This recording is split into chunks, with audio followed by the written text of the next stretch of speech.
Haleluya, haleluya, haleluya. Berjumpa kembali dalam ibadah online di minggu ini, saudara.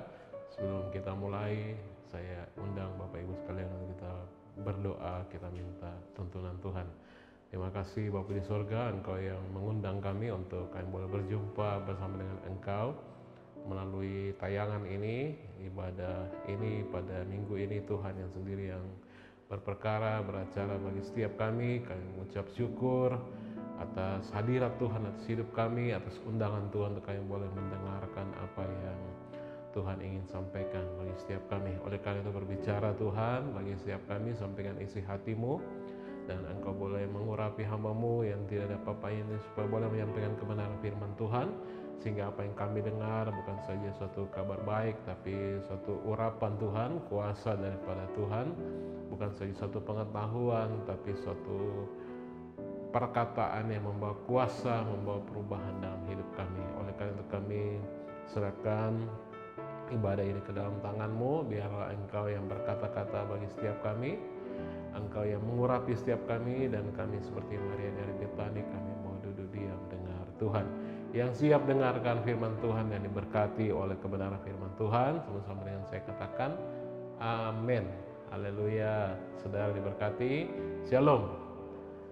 Saudara diberkati yang dikasihi Tuhan, pada kesempatan ini masih berhubungan dengan minggu yang lalu. Kalau minggu yang lalu kita sudah belajar bagaimana menjadi anak dan ahli waris, yang mengikuti ibadah Zoom juga melalui Zoom setiap hari Kamis juga sudah diteguhkan sekali lagi mengenai bagaimana hidup berjalan di dalam kuasa sebagai ahli waris, sebagai anak Tuhan. Saudara yang berkati kasih Tuhan, oleh karena itu pada minggu ini masih ada hubungannya, saudara. Saya beri judul khotbah renungan kita pada kesempatan adalah Release God Anointing, yaitu melepaskan urapan Tuhan, melepaskan urapan Tuhan ke dalam semua situasi, saudara. Kalau kita sebagai anak Tuhan, kita kenal Bapa kita mau tahu bagaimana apa yang harus kita lakukan sebagai anak Tuhan ketika masalah itu datang. Sebab seringkali kita sudah dengar bahwa Tuhan tidak berjanji supaya masalah itu tidak ada. Masalah itu tetap ada, saudara, karena sebelum Yesus datang kedua kalinya ke dunia ini, seperti ketika Yesus dibawa ke hubungan bait Allah, iblis berkata bahwa lihatlah dunia ini, kalau engkau sujud menyembah aku, maka seluruh dunia akan kuberikan kepadamu. Kita utang penyembahan kepada Yesus, kita harus menyembah Dia. Dan satu kebenaran daripada kisah itu adalah bahwa sebelum Yesus datang kedua kalinya ke dunia ini, iblis beroperasi. Dia belum ditangkap, dia belum dihancurkan oleh Tuhan, dia belum dimasukkan ke dalam neraka, dia masih beroperasi. Nanti Yesus datang kedua kalinya dan segala sesuatu itu diselesaikan. Oleh karena itu masalah itu masih sering datang, saudara. Tetapi Tuhan juga berjanji kalau masalah itu datang, apa yang harus kita lakukan sebagai anak-anak Tuhan, apa daya kita sebagai warga negara kerajaan sorga, kuasa kekuatan apa yang Tuhan beri. Nah, itu yang kita mau belajar pada kesempatan ini. Mari lihat Imamat 2, Imamat pasalnya yang kedua, ayat yang pertama. Sama-sama kita bacakan, 3, 2, 1. Maka jikalau barang seorang mempersembahkan kepada Tuhan suatu persembahan makanan, maka persembahan itu hendaklah daripada tepung halus, disirami olehnya dengan minyak dan disertakan kemenyan. Saudara yang diberkati Tuhan, persembahan makanan dalam perjanjian lama itu berbicara mengenai pengorbanan Yesus. Dan kita lihat bagaimana dikatakan bahwa ada disirami oleh minyak. Nah, minyak dalam Alkitab itu, kalau kita lihat, minyak itu dianalogikan sebagai Roh Kudus. Minyak yang baru adalah Roh Kudus, saudara. Jadi persembahan makanan atau biji-bijian dalam terjemahan versi Inggris dan bahasa lain, itu persembahan yang harus dibuat dari tepung halus, firman Tuhan berkata, yang dituangkan minyak di atasnya. Maka hal ini berbicara tentang kemanusiaan Yesus. Dan kita sendiri tahu bahwa Yesus adalah 100% Allah dan Dia juga 100% manusia. Jadi masalah tepung ini, persembahan makanan ini yang digambarkan di dalam imamat, itu menggambarkan sisi kemanusiaan Yesus yang diurapi oleh minyak, yaitu diurapi oleh Roh Kudus. Kemanusiaan Yesus ketika dia di bumi ini, ketika dia melakukan perjalanan pelayanan dia diurapi oleh Roh Kudus. Saudara yang diberkati, Yesus kita tahu di sisi yang lain dia adalah Tuhan sepenuhnya. Tetapi ketika dia datang di bumi, sekali lagi saya ulangi bahwa dia benar-benar mengosongkan dirinya. Dia benar-benar mengambil bentuk seorang hamba. Lihat Filipi 2 ayat 7. Filipi 2 ayat 7 berbunyi demikian, melainkan telah mengosongkan dirinya sendiri dan mengambil rupa seorang hamba dan menjadi sama dengan manusia. Amin. Itulah mengapa dia perlu diurapi oleh Roh Kudus, karena Yesus memposisikan dirinya ketika dia datang ke bumi sebagai rupa seorang hamba, menjadi seorang manusia, menjadi sama dengan manusia. Oleh karena itu dia sama dengan kita. Itulah sebabnya mengapa dia perlu diurapi Roh Kudus sebelum dia dapat memulai pelayanannya. Apa maksudnya? Mungkin sudah berkata. Untuk lebih jelas, kita lihat sekali lagi Yohanes 1 ayat 33. Yohanes 1 ayat 33, saudara bisa lihat di layar kaca saudara, dan aku pun tidak mengenalnya, tetapi dia yang mengutus aku untuk membaptis dengan air telah berfirman kepadaku, jikalau engkau melihat roh itu turun ke atas seseorang dan tinggal di atasnya, dialah itu yang akan membaptis dengan Roh Kudus. Saudara, meskipun sepenuhnya Allah, meskipun Yesus sepenuhnya Allah, dia melakukan banyak hal dengan kuasa Roh Kudus. Saudara yang diberkati, Yesus diurapi, saudara, untuk membawa berkat Tuhan ke dalam orang-orang, ke dalam manusia. Dia datang ke bumi ini untuk membawa berkat Tuhan, membawa hadirat Tuhan, menyatakan kerajaan Allah bagi manusia di bumi ini. Sudah dia pertama kali berbicara tentang urapan, dia pertama kali bicara tentang anointing, tentang urapan yang kita mau belajar ini. Pertama kali dia berbicara ketika dia berkhotbah di kampung halamannya. Dia berkata, roh Tuhan ada padaku karena dia telah mengurapi aku untuk memberitakan Injil kepada orang miskin. Lihat Lukas 4 ayat 18. Roh Tuhan ada padaku oleh sebab ia telah mengurapi aku untuk menyampaikan kabar baik kepada orang-orang miskin, dan ia telah mengutus aku. Nah, dari urapan yang pertama kali kita bicara, dari perkataan Yesus pertama kalinya dia memulai awal-awal pelayanannya di kampung halamannya, saudara, hari ini urapan Yesus telah tercurah bagi saudara. Ada amin? Saudara, sama-sama dengan saya katakan, urapan Yesus tercurah atasku. Haleluya. Kita lihat 1 Yohanes 2 ayat 20. Apa yang dituliskan di 1 Yohanes 2 ayat 20? Tetapi kamu telah beroleh pengurapan dari yang kudus, dan dengan demikian kamu semua mengetahuinya. Sama-sama dengan saya katakan sekali lagi, 1 Yohanes 2 ayat 20. 3, 2, 1. Tetapi kamu telah beroleh pengurapan dari yang kudus, dan dengan demikian kamu semua mengetahuinya. Jadi ada urapan Tuhan. Saudara sudah diurapi Tuhan, diurapi oleh Roh Kudus. Saudara, Alkitab berkata bahwa urapan yang kamu terima darinya tinggal di dalam kamu. Tinggal di mana? Tinggal di dalam setiap kita, saudara. 1 Yohanes 2 ayat 27. Sama-sama kita lihat 1 Yohanes 2 ayat 27. Sebab di dalam diri kamu tetap ada pengurapan yang telah kamu terima daripadanya.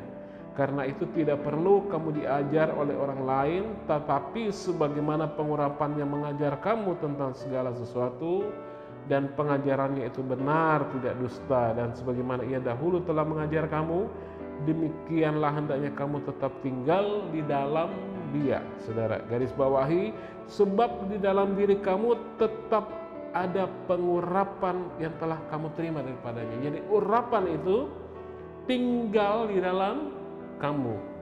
Urapan Tuhan tinggal di dalam setiap kita. Urapan Tuhan menjadi bagian kehidupan saudara. Saudara yang diberkati Tuhan, mungkin saudara mulai bertanya, terus bagaimana urapan dalam diri saya ini dilepaskan ketika ada masalah? Bagaimana urapan yang telah tinggal di dalam saya, Roh Kudus yang tinggal dalam kehidupan saudara, dipergunakan sebagai senjata ketika ada masalah? Bagaimana urapan ini berfungsi, saudara? Mungkin itu pertanyaan saudara. Saudara berkati, perhatikan baik-baik bahwa urapan itu dilepaskan adalah ketika saudara memanggil nama Yesus. Sama-sama dengan saya, panggil nama Yesus. Panggil nama Yesus. Bukan memanggil masalah saudara, bukan memperkatakan masalah saudara. Ketika saudara sama dengan hati dan pikiran saudara mengarah kepada Yesus, memandang kepada Yesus. Dan bukti konkretnya bahwa saudara memandang kepada Yesus adalah ketika saudara memanggil nama Yesus. Jadi seluruh tubuh, roh, jiwa saudara memanggil nama Yesus. Bukan cuma perkataan saja saudara, tapi hati saudara tetap berkecamuk dengan pergumulan, dengan ketakutan, dengan kekhawatiran, kecemasan. Tapi seluruhnya, whole your body, semua pikiran, semua hati, semua segenap jiwa saudara memanggil nama Yesus. Yang perkataan saudara memperkatakan nama Yesus. Kita lihat di Kidung Agung 1, Kidung Agung pasal 1 ayat ketiga. Harum bau minyakmu bagaikan minyak yang tercurah namamu. Oleh sebab itu gadis-gadis cinta kepadamu. Saudara, gadis-gadis melambangkan gereja. Kita tahu bahwa dia akan datang sebagai mempelai. Dan gadis-gadis melambangkan gereja, melambangkan umat Tuhan. Mencintai namanya. Seperti Kidung Agung tadi katakan, mencintai namanya yang seperti minyak yang dicurahkan saat diucapkan. Ya, nama Yesus seperti minyak yang dicurahkan ketika itu dipanggil, ketika itu diucapkan, saudara. Ketika gereja Tuhan, ketika anak-anak Tuhan, ketika umat Tuhan memanggil namanya, maka aromanya, aroma dari persembahan, aromanya Yesus dilepaskan dan menjadi urapan yang dicurahkan dalam setiap pergumulan saudara, dalam setiap kehidupan saudara. Saudari berkati dikasihi Tuhan. Jadi ketika saudara memanggil nama Yesus, saudara melepaskan urapan Tuhan. Ketika saudara memanggil nama Yesus, urapannya tercurah dalam hidup saudara. Panggil nama Yesus saat saudara merasa sedih, dan urapannya akan mengangkat semangat saudara. Ketika saudara merasa kering, saudara merasa kosong, saudara merasa ditinggalkan, katakan saja Yesus, Yesus. Sebelum saudara menyadarinya, sungai sukacita, sungai kesegaran akan mengalir dan urapannya memenuhi kehidupan saudara. Panggil nama Yesus ketika saudara membutuhkan jalan keluar, dan urapannya akan melepaskan terobosan dalam hidup saudara. Urapannya akan membawa jalan keluar. Urapannya akan membuka pintu-pintu yang tertutup dan menutup pintu-pintu yang salah. Pintu-pintu yang benar Tuhan akan buka. Saudara, Roma 10 ayat 13 sebagai akhir daripada renungan kita pada minggu ini mengatakan, siapa yang memanggil nama Tuhan akan diselamatkan.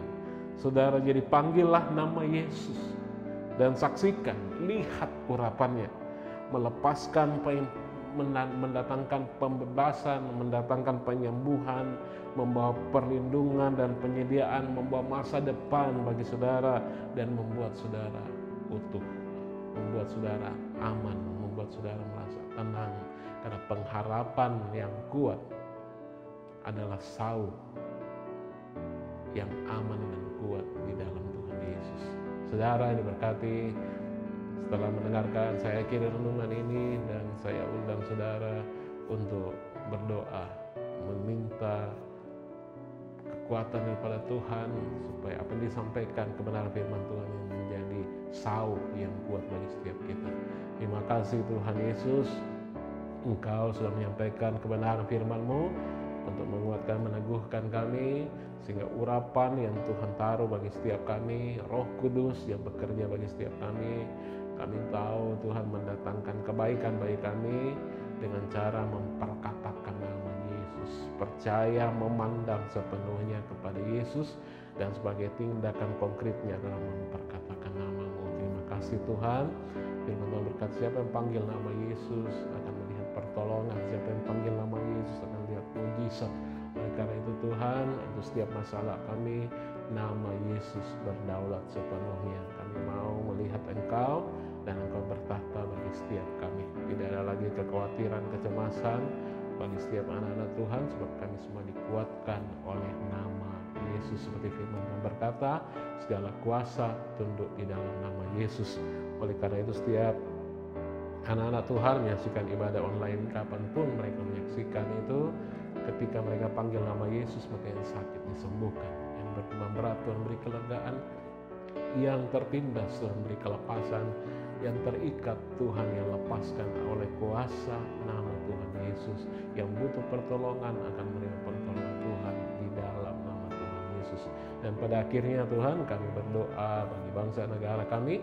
Tuhan berkati bangsa negara ini, Bapak Presiden, menterinya, wakil, dan semua sampai ke daerah-daerah pejabat. Tuhan beri dengan hikmat, roh yang dipimpin oleh Tuhan, supaya mereka boleh mengambil keputusan tepat, mau bangsa ini keluar daripada situasi yang sulit ini. Dan kami berdoa bagi gereja-gereja Tuhan, supaya gereja Tuhan boleh terlibat aktif di dalam bangsa ini, supaya bangsa ini boleh dilawat oleh nama Tuhan Yesus. Berkati setiap hamba Tuhan, setiap gereja-gereja Tuhan, supaya mereka dikuatkan di masa-masa yang sulit ini, membawa lebih banyak jiwa berjalan dari Babilonia menuju kepada tanah perjanjian. Terima kasih, terima berkat Tuhan.